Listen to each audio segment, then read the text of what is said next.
Hey guys. All right, so what I'm going to talk to you about today is personal finance. So the three books I'm going to go over is Dave Ramsey's Total Money Makeover, SUZE Orman's Women and Money, and The Little Book of Common Sense Investing by John Bogle. So these three books, in my opinion, I have a pretty extensive knowledge of personal finance. These three books will give you about 90% of what you need. The other 10% of the esoteric knowledge you need is going to come from exhaustive research by listening to podcasts and watching TV shows like the SUZE Orman show and the Dave Ramsey show and radio shows like that, and all these kinds of like really, really exhaustive things that you need to do. But you're going to get 90% of it out of these three books. So I do recommend you read the books. But if you're not going to, here is everything in about 5 minutes. So one, you are the only problem with your money. So what that means is it is up to you to make a change in your life if you want to change your money problems. And that goes into the next quote or the next bullet: 80% behavior and 20% head knowledge. So money problems is 80% behavior and 20% head knowledge. So that means that should give hope to any of you that can't or feel like you can't get a grip on anything. Money management is for the stupidest person or the most educated person, or not stupidest, but is for anyone. It's 80% behavior and 20% head knowledge. So anyone can do it. 90% of people buy things that they can't afford. So 90% of people, most of the country, most of the world buys shit that they can't afford. Okay, so that's one thing that needs to get cut out right now. If you want to know where your money went, you can look in your closets, you can look in your garages. You need to take that stuff and either sell it on eBay and salvage what you can. And most of it's in the thrift store. You guys give away a lot of your crap. So the most important message to take away from that one is you need to really, really, really think before you swipe that debit card. Do I really need this? All right, so the next one, don't pay for a bank account. Credit unions are a good place to look for free bank accounts. Space Coast Credit Union offers free checking and savings. They charge a one-time fee of $5 for checking and savings account. Capital One 360 also offers a robust checking account where they use credit to avoid overdraft if you have a problem with that. I use both. So this was true up until the chip thing happened recently, where the chip thing was if you don't have a chip in your card, then your card's most likely going to get fraud and taken advantage of that way. So both of those banks that I mentioned, they actually don't use the chip system yet. I'm hoping that they will. Until then, the only option is to go with a big name bank or any credit union or whatever that's not using that is using the chip system. So a big name bank such as Chase or Bank of America or whatever, but you want to get those fees waived with however they can waive them. If there's no way to waive the fee, then that's not the bank for you. Because honestly, even still with the chip thing the way it is, there's still plenty of banks that, big name banks, I know Chase has a way to waive the $12 fee. Okay, so 60% of people don't pay off their credit cards. 90% of all airline reward miles don't get redeemed. So 60% of people don't pay off their credit cards. So basically, you really don't want to use credit cards too much. You want to have them just to establish credit, but you don't want to rely on them. So if you have a credit card with a credit limit of $1,000, you really only want to utilize about 10% of that, and that will also help your score. So that means you're going to use only $100 of credit. So what you're really doing is and even if you have a lot of credit, if you have a credit card that's got like 30 grand on it or a limit, then you still only want to use, like, you don't want to get used to it. You don't want to get used to having money you don't have. It's like a loan that you have to pay off every month. So even if you carry large balances, what you really want to do is just have it and use it infrequently. When I had credit cards, I only had them for I only used them twice a year, really. I only made 2 swipes, once every 6 months to kind of keep them activated. I didn't really use them, and my credit score was 780. It did go down. It took a huge hit when I canceled them, which I shouldn't have done because now I can't get approved for a loan. And you're probably wondering, why am I teaching a personal finance class? But believe me, I know my shit. So yeah, so don't do what I did. Actually, I was following the Dave Ramsey way of life, which is, you don't want credit, you don't want anything, but Dave Ramsey is not right in this instance, I don't think. And I was debating that a lot, and I don't think it's right to close down to not have any credit. Okay, so the next thing, so the main takeaway from that is, if 60% of people don't pay off their credit cards, what are they doing? They're either in a huge amount of debt or they're going to file bankruptcy, which you don't want to do either of those, honestly. I've never done it personally, but I know it sucks, and trust me, you don't want to go there. So the thing is just to use it with caution, and you never want to rely on it. Where Dave Ramsey is correct on that is you don't want to rely on the credit that you have. So next, set everything on auto pay out of your checking account, whatever bills you have, whether it be your light bill, rent, internet, etc. The online bill pay feature is very robust these days, allowing you to pay as early or as late as you want. However, still on time. Whether the minimum or pay in full, if you choose, you just need to set it and forget it. So you need to go into your bank account and just set your bank accounts to set it and forget it. You can do it even as like you even have an option there to do it for as early as possible, or right when the e-bill becomes available. So that's what I have in my checking account. You want to do it and have, if you're worried about overdrafting or auto pays coming out, you want to have enough money in there to kind of buffer you for 2 months. So all my bills come out to about $400 that get auto paid, which is everything because they auto pay everything. So I leave like a little bit of money, and you want to do it around the time of the month where you know you still have money from your paycheck before you go and spend it all. So I would say do it like a week, have your bills come out a week or 2 weeks after you get paid, and then so that way you have the money in there, you know you got paid. If you have a late paycheck or something like that, 2 weeks is probably a fair amount of time. And what I mean by that is you can call all your merchants, whoever you owe money to, like Comcast or whatever, AT&T, and you can kind of negotiate the due date. So you can move around your due date. That's a SUZE ORMAN thing. So you can move around your due date. You want it all to come out either on the same day or at least the same week. So all of mine comes out between the 28th at the end of the month and the 3rd of the beginning of the month. So that week everything comes out, and it's kind of one every day. That's just the way it worked out with my bills. So the next thing, playing the lotto and other forms of gambling will make you rich is a myth. This is a tax on the poor. So just not going to spend a lot of time here. Just don't do it. Cash advances, payday loans, title pawning, rent to own are all scams on the poor. You're not going to win the lottery. If you look up the odds of winning the lottery and all this kind of stuff, you're not going to win. It's like the odds are so slim. You have better chances of getting hit by a car and dying on the way to buy your lotto ticket than actually winning the lottery. And I know you guys are thinking, well, if you made it to the to the gas station, you didn't get hit by the car, you're not going to win. You're not going to win. You're not going to win. So don't do it. Cash advance, payday loans, title pawning, rent to own are all scams on the poor. So they're banking on these places, especially furniture stores, are doing it now, and like even those repo with your car, where the cars get, like no credit needed, whatever, and then they're hoping that you default on your loan so that they can either A, charge you the interest, or in the car situation, they want to repossess the car as many times as possible and sell it, and then they want to make money on those monthly payments, and then at the end when the vehicle's useless, then they sell it off for whatever they can, which is usually a lot of money because they think it's like a good dealership. So so I would recommend avoiding any of those. So 90 days same as cash is not the same as cash. They're banking that you do not pay after the 90 days and you will owe the interest. So next one, trailers go down in value. So that's it. Like one of the things in Dave Ramsey's books, if you're in the audience and you're thinking about buying a trailer, then just forget all that, and you kind of just want to stick to condos or single family homes or maybe even duplexes, but I would not do a trailer. Okay, so next, make a monthly, daily if you need to, budget of your expenses. If you know how much money you bring in each month, you need to live within your means to know how much you can spend each month and have a surplus. So that's pretty simple. I don't know. I kind of like making a budget and seeing, on a rainy Saturday or something, and see when you got nothing to do, there's nothing you can find on Netflix or something or on TV, and kind of just, look at, like, analyze some of your bank statements and see where your money is going and see what you actually spend. Because in order to save money, if you don't make a lot of money, or if you're spending close to what you're making, you need to find out exactly what you're spending. So when you find out, hey, it also helps you notice little areas where you can tighten up.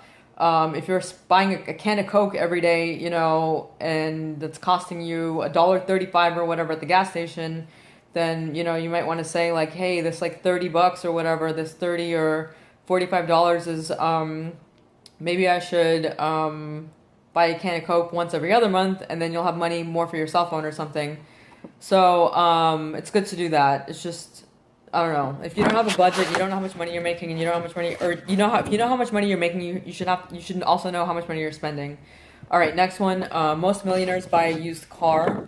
So this is, most millionaires buy a used car. So, and also it's also probably most likely a Toyota Camry. So you want to find the cost curve of a vehicle and buy it closer to where it's like still worth money, but it's depreciated off a lot, but it's still, the resale value is still going to be high. So that sweet spot is usually about 3 to 4 years. So 3 to 4 years old, sorry. So maybe 5 years, depending on the make. I'm not going to get into what cars are good and what cars are not good, but you depreciate off the most, and it's still worth enough to resell it to where you're not taking a huge hit on either end after about 3 to 5 years. So, if you want to drive your dream car and it's like a BMW or something like that, just buy a used one from CarMax or something like that. They're a pretty reliable company. I recommend them. And I'm not endorsed by any of these people, obviously, because I'm really just doing this for fun. So, the next one, have a rent, total mortgage, be no more than 25% of your net income. So this is rent and your total mortgage. So this is like your total mortgage. So this is like all the things involved with your house. Everything that if you were living in an apartment that came free with it, so things like maintenance that you're gonna have to pay for annualized, those kind of things should be no more than 25% of your net income. So if you're only making $1,000 a month, then you only need to be spending $250 on rent. How is that possible? Well, it's kind of not. You're gonna need to get a part-time job. If you're really making very little money and you can't afford the lifestyle that you want, then you're gonna need to make more money. That's where we get into reading books like Start and other books like that, where you really find your passion in life and start making some serious money. If you're only making $1,000 a month, the other thing you can do is really tighten up and live like 4 people to an apartment or something like that. And if you're all under the same circumstance, you can live 4 or 5 people to like a 1-bedroom apartment and section it off or something like that, or not live in a great neighborhood and try to figure it out. Or you might have to move if that's what you're qualified to make. Another option I read in the book was to move to an area where the cost of living is a lot cheaper. So those are some things you can do. But honestly, you're not gonna outlive your money if you don't keep that ratio. So next, save 15% of your income between your Roth IRA and your 401k after you save for a 6-month emergency fund. So we're gonna get into the emergency fund later, but the percentage of income that should be saved towards your retirement should be no more and no less than 15%. If you're saving too much, you're probably taking away from your lifestyle, and you don't really need to, because if you save 15%, you'll still be able to afford the lifestyle you have now. I'm not going to get into why that formula is the way it is, but just trust that it is. If you really want to know, you can hit me up and I'll let you know. So the Roth IRA and 401k, the 401k, you want to only do the company match, because anything more than that, you're wasting money. And anything more than that, you can just be putting into your Roth, and anything more than that, you can just be spending and enjoying your life.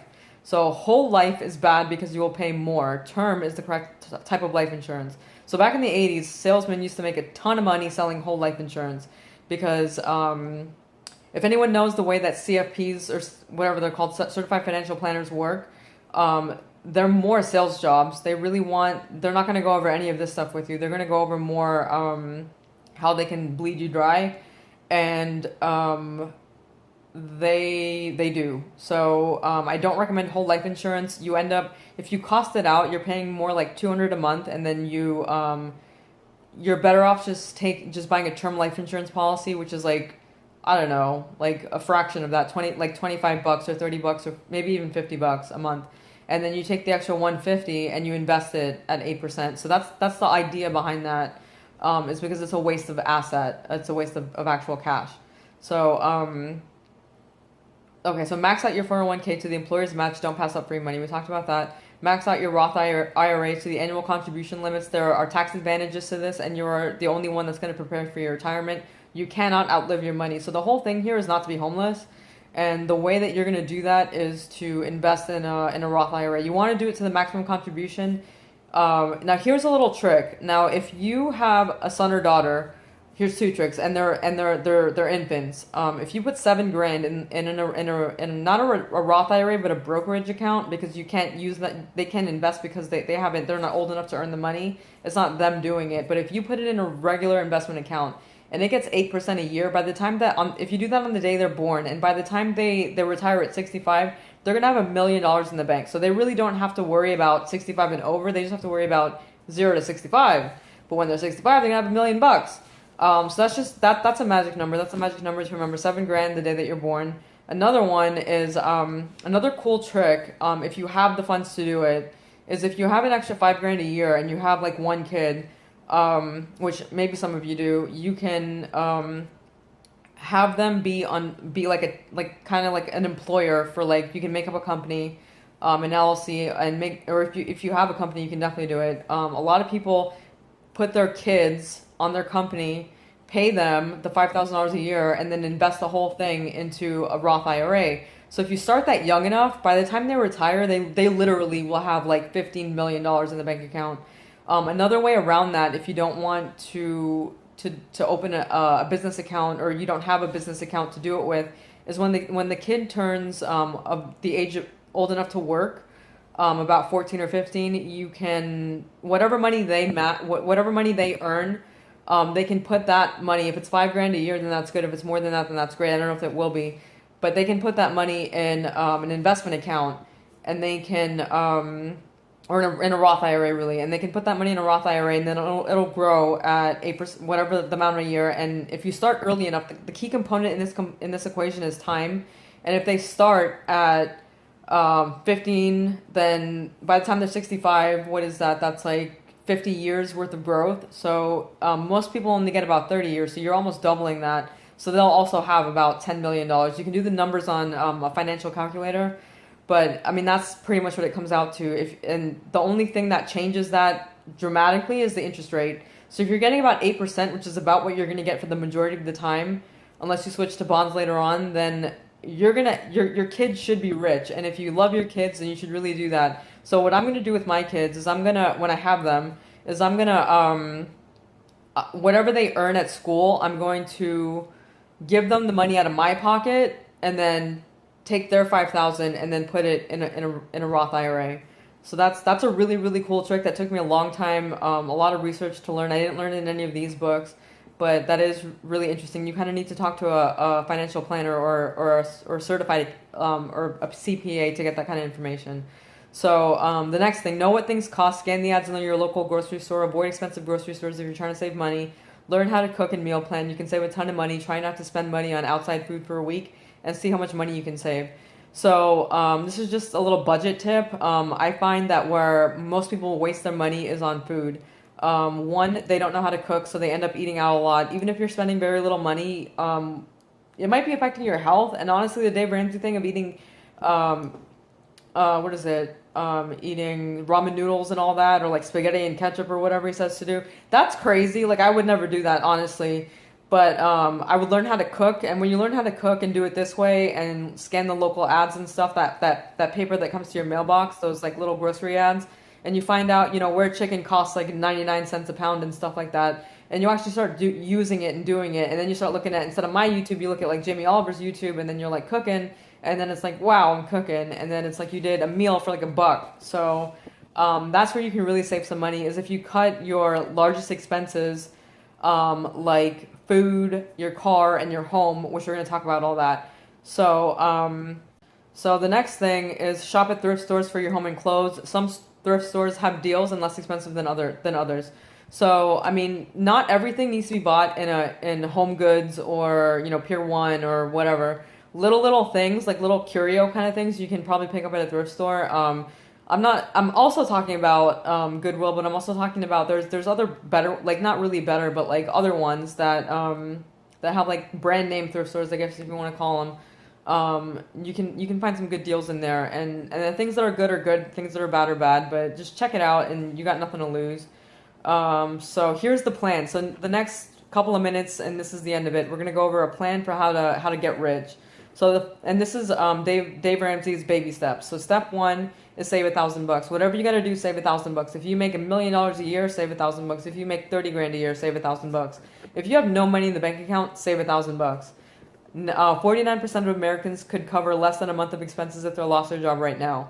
So 49% of Americans don't have $1,000 in the bank. The reason why $1,000 for me, Dave Ramsey never really explained it, but for me, it's because no matter how much money you have, whatever it costs to cover your expenses, it usually costs around $1,000. And that can stretch. If you really need to put the axe to the grind and spread $1,000, it really goes a long way. That's why I think he does it, and I found that with myself. Step 2, get out of debt. Pay off credit cards in order of lowest to highest balance, except for the house. So you want to pay off all debt, and basically you'll only have the house left. When you pay off all debt and never go back to it, you get to do a debt-free scream on the Dave Ramsey show if you ever get on it. I've never done it. I've honestly been debt-free forever. I've never really had debt, and I kind of like it that way. I had small loans, like a car loan here and there, just to build my credit. And that's why Dave Ramsey doesn't like the credit scores, because it's an I love debt score. But it is, and I don't like it. Okay, step 3, save 6 months of expenses for an emergency fund. So step 3 is after you've paid off your debt, you want to save 6 months of expenses for an emergency fund. So that means when you cut your expenses, like if you cut the CrossFit, you cut the yoga, you cut the everything, because you're going to cancel it, and you find out exactly what you need for 6 months of like pure living expenses, because you're not going to be able to have the money for any of that when you're looking for a job. 6 months to me, SUZE Orman says 8 months to a year. If you watch her show, she says a year. In her book, she says 8 months. Dave Ramsey says 3 to 6 months. I think 3 months is too little. I think 6 months is pretty good. So most people, my comfortable number, what I like to have in my savings account, which is liquid all the time, is about 10 grand. That's a little under 6 months, but I feel like that's good enough for me, because one, I don't have rent because my place is actually paid off, but you wanna keep it around that much. So 50% of people would borrow credit for a rainy day. 56% of people. I actually think that's statistic. That's out of Dave Ramsey's book. I think that's a little low, but I mean, that's crazy. 56% of people would borrow money for a rainy day. That rainy day will come, and believe me, those 56% of people did borrow, and they are borrowing, and they're going to borrow. Step 4, invest in the stock market. Buy the S&P 500 index. It outperforms all other indexes by 80%. So why try to beat the market when you have a sure shot? So there's a book. It's called The Little Book of Common Sense Investing by John Bogle. He's the inventor, I guess the founder of the Vanguard Group. They're one of the most cutting edge in brokerage firms around, and they so he wrote a book, and it says that the S&P 500, which is like, so the way I explained it to my audience is when I used to teach this class is, let's say there's like 500 cigarettes that you smoke, and the one, or I'm sorry, there's 2,000 or whatever millions brands of cigarettes. And your brand is, you smoke one of the name brands, which is like Marlboro, and the ones that you kind of know, like the Camel and whatever, like those ones, the good ones, Newport, and the 500 best ones that like those are blue chips. Okay, so instead of them being cigarettes, now imagine that they're like companies like that, logos that you recognize, like Home Depot, U-Haul, Samsung, whatever. And the 500 companies like that, you kind of know off the top of your head, like there's tons of companies in America. Nobody knows all of them, but the household kind of ones, the ones that you really think are at the top, Google, those ones, like that's the Fortune 500, and that's what the S&P 500 is. So you're banking on the house, because those companies are going to win. So you're not betting on, and it is kind of gambling. So you're not betting on the 20% of these little startups here and there and all of that. You're betting on the house. And I did this when I read the book. I started doing it last May. And year to date, the market today is the BOO is what I buy on the S&P 500 on the Vanguard stock index. And right now it's 214 or 213.7. And so that means I made about a 10 or 11% of my money in not even a year. So that's pretty good. If you want 8%, because 8% is the magic number that's going to help you kick ass at investing, and you will have tons of money left over to do whatever you want in retirement. And I'm actually surprised I got 11%, but 8% is kind of what you want. If you get 7%, you're still kind of okay, but you really want the 8%. And that's the way to do it. So people always ask Dave Ramsey, how is he getting the 8%? I don't know how he's getting it. I'm assuming he's getting it that way. So step 5, college fund, Florida prepaid, start a prepaid plan. If you have kids, start a college fund. If you're in Florida, I don't know about other states, but I do know that in Florida, a 529 plan is not the option to go with. I know that Florida prepaid is more the option to go with. So the thinking behind that is when you work out all the numbers, it comes out to less by doing a Florida prepaid. I guess it kind of depends on how old they are, but either way, according to what I read, it doesn't matter. If you're starting, you're going to start and you should do the Florida prepaid. That's what I read. According to my research, that's what I think. So basically, you're locking in today's rates for your son or daughter, and you're locking in the rates in today's money, and it's future proof. So anyway, the next step 6, pay off the house, apply all extra money to the house. So after you've paid off your credit cards, you can take whatever extra disposable income you have and put it towards the mortgage. So you want to go with gazelle intensity, like as fast as a gazelle is chasing down whatever other animal is in Africa, I don't know, and that kind of intensity to pay down your house. And I believe if you make an average income, and you really try to do these principles, and you really get part-time jobs and all of that, and you're working all the time, you're working yourself to your fullest potential, I really think you can pay down the house in about 8 years, maybe 10 years, especially if you have 2 incomes. It does get a little hard. I'm not going to get into numbers, but I'm assuming that you're buying a house that you can afford. So at that rate, I would say that you can, with those numbers, I would say that you can pay off a house with whatever residual income you have if you really, really tighten up. So so that means an 8-year sacrifice, and you're gonna have all that extra money. So what that 8-year sacrifice saves you is half the cost of the house. You're almost getting it at cost. You're only gonna pay slightly above what it's going for. When you do a 30-year fixed rate mortgage, you're paying double basically what the house costs. The $200,000 house, you're paying $200,000 in interest, so it's $400,000. A couple of tricks: if you don't go with saving up the money, if you don't have a mortgage and you're young and you want to save money in cash and buy a house in cash, that's what I would recommend doing. If you don't want to do that route, you want and the way to save in cash is to open up a brokerage account, not a Roth IRA, but a brokerage account, and save for the house that way. So you're looking at saving for about 10 years. This is not short-term saving, this is long-term saving, and then buy the house in cash, 8 to 10 years. Okay, so a couple of tricks with the 30-year mortgage. The 30-year mortgage, you want to, you can do bi-weekly payments, so you'll end up making 26 payments a year instead of 24. So those 2 extra payments, if you make them in the beginning of the year, or I'm sorry, if you make them bi-weekly, then you'll end up paying your house, I believe, in 19 years instead of 30. Which that's crazy, and that's not really a huge lifestyle change. You can also, a lot of people take their tax refund and put the extra mortgage payment towards, or their tax refund towards the mortgage. You can do that. You want to take advantage of the tax savings in the beginning of the year. So let's say, that's why people like doing it with their tax refund. So if you get a refund, like let's say, and you file your taxes right away and you get your refund like in February or March, then you want to, apply it right away. So that's another good way of doing it. Or you could do both. You could save your tax refund, and you can do biweekly payments. And as long as you don't have an early payoff or an early termination fee for paying off your mortgage, you're good to go.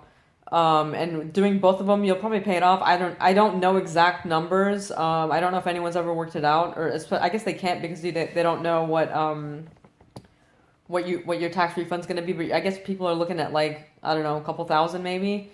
So, and I don't know the amount of the house, but I would say, like, depending on some reasonable numbers, you're looking at paying it off in about 15 or 11 years. So next, pay off the house, or step 7, this is the last step, donate your time or money to something you care about. Now that you're financially independent, it's time to give back, whether it's giving by knowledge or money or through a church or charity. So I have a problem giving up my money because it took me a long time to earn it, and I'm way more comfortable donating my time. But that kind of goes into being a humble person. And I guess humble people don't say they're humble, but just being nice and trying to give back wherever you can. I'm not too stingy with my money. I do have kind of a hard time like giving it to tithes and stuff like that with churches and stuff. If you feel comfortable doing that, by all means do it, but don't do it before you can't afford it.